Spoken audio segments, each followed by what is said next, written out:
Melissa, I don't have anything to do with his death. Sigurado ko, tinambangan lang yan ng pamilya nagsampa ng kaso sa kanya. Like I said, tumulong lang ako para mahanap siya. Maraming salamat sa tulong mo. Melissa, patay na yung lalaking sumira sa buhay mo. Pwede na natin ituloy yung pagsasama natin noon. Ano ba sinasabi mo? Melissa, ikaw pa rin ang babae para sa akin eh. Nagkahiwalay lang tayo sa sitwasyon na hindi natin ini-expect. Pero alam ko, hindi tumigil ang pagmamahala natin sa isa't isa. Melissa, pagbigyan mo lang ako. Sumama ka na sa akin. Eh, hindi pwede yan sinasabi mo. Mahal ko si Felix. Hindi ko siya kayang iwan. Melissa, sumingit lang naman siya sa atin eh. Ako dapat ang asawa mo ngayon. Ginawa mo lang naman siyang panakikbuta sa akin eh. Hindi yan totoo. Sige, nagpapasalamat ako sa tulong mo.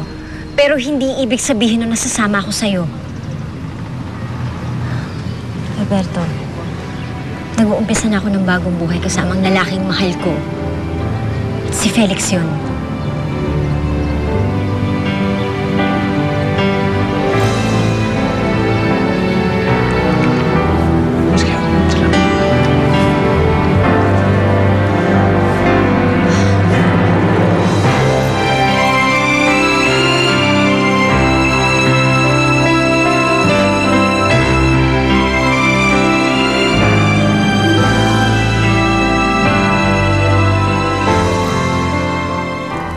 Anak,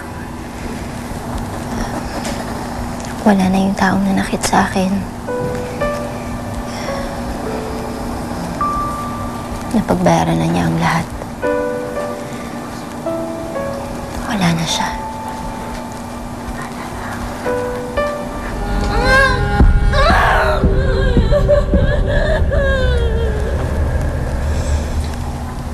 Anak,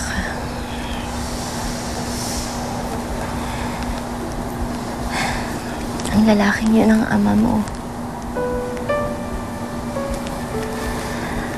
I'm sorry kung hindi mo man lang siya nakilala. At hindi mo na siya dapat pakilala pa.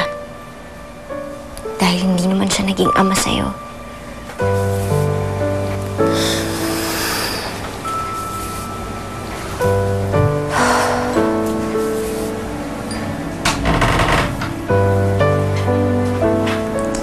Melissa, anak, marahil Diyos na ang gumawa ng paraan para maparusahan ng lalaking yun. Marahil ginawa niya yun para tanggalan ka na ng dalahin, para makalimutan mo ng bait ng nakaraan. At nang sa ganon, mapagtuunan mo ng pansin ng pamilya mo. Alam mo anak, sa totoo lang, napapabayaan mo na sila. Lalong-lalo ng asawa mo.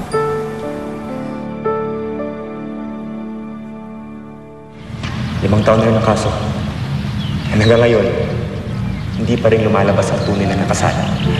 Ibig sabihin nito, hindi pa rin ako konsensyang tunay na rapist. At baka hindi na ito lumantad.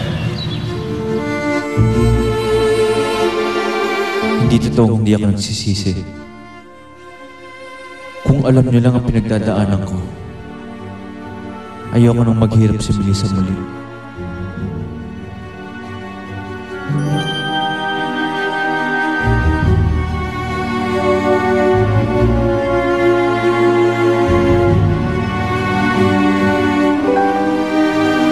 Felix,